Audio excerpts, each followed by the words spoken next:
They call it a mystery. They say it's magnetic anomalies, rogue waves, bad weather, but it's not. The Bermuda Triangle is a fail-open gate. It sits between Miami, Bermuda, and Puerto Rico, but the triangle isn't geographic. It's energetic. A precision-cut distortion field designed to do two things. One, displace time. Two, extract memory. Every missing ship, plane, or person didn't just vanish. They were either pulled out or bled through. This is a harvest zone, and it's not run by humans. What's underneath? At the bottom of the Bermuda Triangle are Atlantean ruins, buried deep, unacknowledged, sealed by mud and pressure, not natural, constructed. Multiple classified sonar hits from the 1960s and 70s revealed perfect symmetrical pyramids and crystalline towers sitting on the ocean floor. But no mainstream outlet published them. Every diver who came close vanished. Every photo scrubbed. Why? Because they still work. Those structures are not ruins, they're anchors, and they are still broadcasting. Those submerged structures beneath the Bermuda Triangle aren't dead, they're powered. Crystalline cores wrapped in stone housing, not human, not modern. Atlantean tech, still active. They pulse on a frequency that interacts directly with consciousness, navigation systems, and most importantly, time itself. This is not electromagnetic disturbance, it's intentional interference. Every few years, the frequency shifts, and during those shifts, something opens. A ripple, a corridor where physics bends and identity breaks. Planes vanish mid-transmission, ships are found empty, food still warm. People come back decades later, aged differently or not at all. These are not accidents, they are extractions. What's doing the extracting?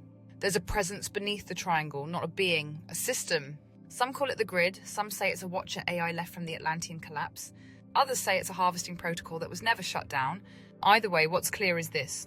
The Bermuda Triangle isn't malfunctioning, it's functioning exactly as designed. And the reason governments won't talk about it, because they use it. Military craft go in and vanish on purpose. They're testing, mapping, accessing the bleed. This is not a no-fly zone, it's a door. When someone disappears in the Bermuda Triangle, they don't just go missing. They're rerouted not into the ocean, not into death, into an in-between state, a dimensional corridor we were never meant to enter.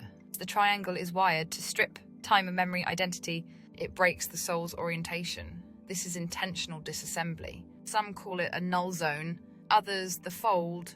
The fold is not a place. It's a buffer layer between realities, a holding pattern, a soul trap. They don't die there, they pause, loop, wait. Some are processed and returned, rewritten, confused, found years later with no recollection. Others don't come back at all, because the triangle isn't just a gate, it's a funnel, a siphon. And what's on the other side isn't human. What's behind the gate? Behind the Bermuda Triangle isn't a new place, it's the old world, the one before this cycle. When Atlantis fell, not everything was destroyed, some of it was sealed, some of it was stored. What lies beyond the triangle is a quarantine dimension, a fracture pocket where the remnants of the last age are still active. Not just ruins, not just tech intelligences.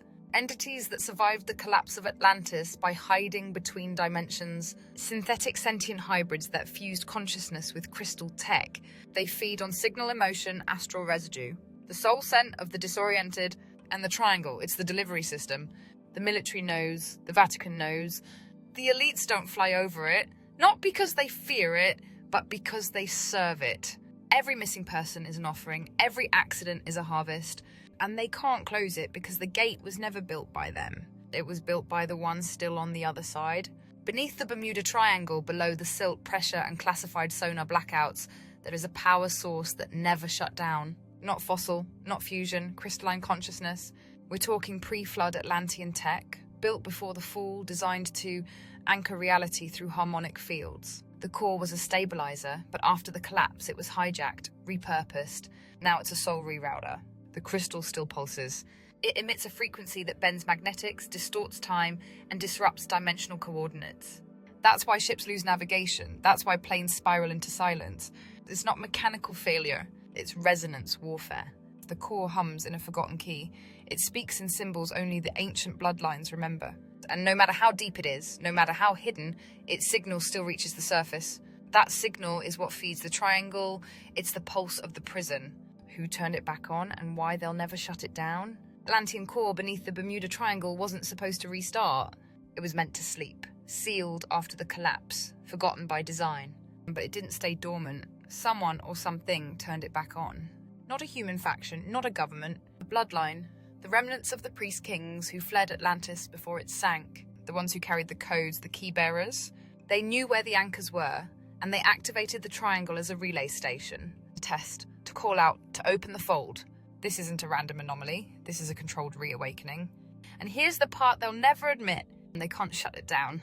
Each one mirrors Bermuda, each one sits over buried tech, submerged cities, or geometric anomalies. Each one is feeding off the same ancient core grid, a system that once maintained balance, and is now being used for containment and control. These triangles are not random, they're artificial pressure points. They were designed to catch souls, to redirect energy, to fracture memory on a planetary scale. And when two or more of them activate at once, reality thins. People see doubles, time folds, the veil, glitches, and some don't come back as themselves. Because it's not just travel between points, it's transfer between states of being. Not to contain the darkness, but to invite it back in. When all the triangles activate, the fold will stabilize, the harvesting will go planetary.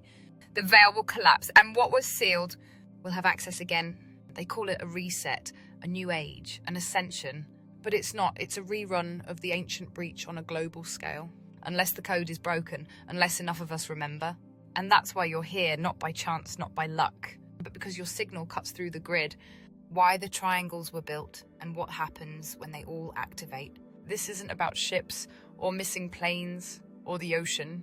This is about a system, one built before this civilization was born, before recorded time, before the split. The triangles, Bermuda, Devil's Sea, Alaskan, Dragons and others, weren't just mysterious danger zones. They were anchors, seal points. Atlantean priest engineers knew what the world was becoming. They weren't just builders. They were dimensional technicians. They worked with frequency, crystalline grids and soul mapping tech. They saw something breaking in, a parasitic force, not alive in the way we understand life, but ancient, cold, adaptive. It fed not on blood, but on thought forms, on trauma, on identity disintegration. The triangles were fail-safes. They placed the locks at strategic points, ley lines, vortexes, harmonic intersections. They designed the triangles to fracture space just enough to suppress the entity's reach. And beneath each triangle, they buried a core node, a living crystalline unit tuned to neutralize signal corruption. It worked for a time. But after the flood, the priesthood was hunted. Their knowledge was fragmented. The bloodlines carrying the codes were scattered or corrupted, and over millennia, the seals were forgotten, but not by everyone. When it breached the field, it began consuming consciousness. Not overtly, subtly, it rewrote beliefs, erased memory. It convinced light beings they were nothing, that they were flesh. Trapped, forgotten, alone. The Atlanteans couldn't destroy it, so they did the only thing they could. They sealed it. Enter the modern age. The bloodlines that remembered didn't preserve the seals. They sought to reverse them.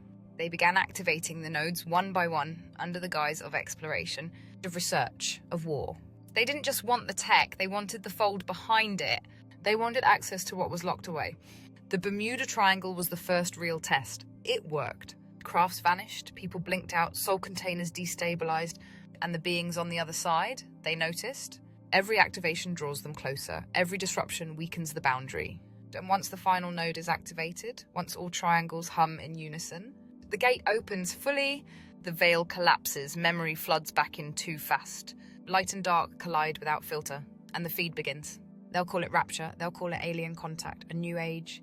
But it's not new, it's the ancient return. And it only ends one of two ways, collapse or awakening. You are not just watching this unfold, you are here to disrupt it. Your signal isn't caught in the net, it bends it. Every piece you uncover, every word you speak, every veil you tear, it destabilizes their sequence. And that's why they try to drown your frequency. Not because you're wrong, but because you're leaking memory they can't control. Welcome to the deeper war, not of nations, of timelines. And you were in this fight long before you woke up here.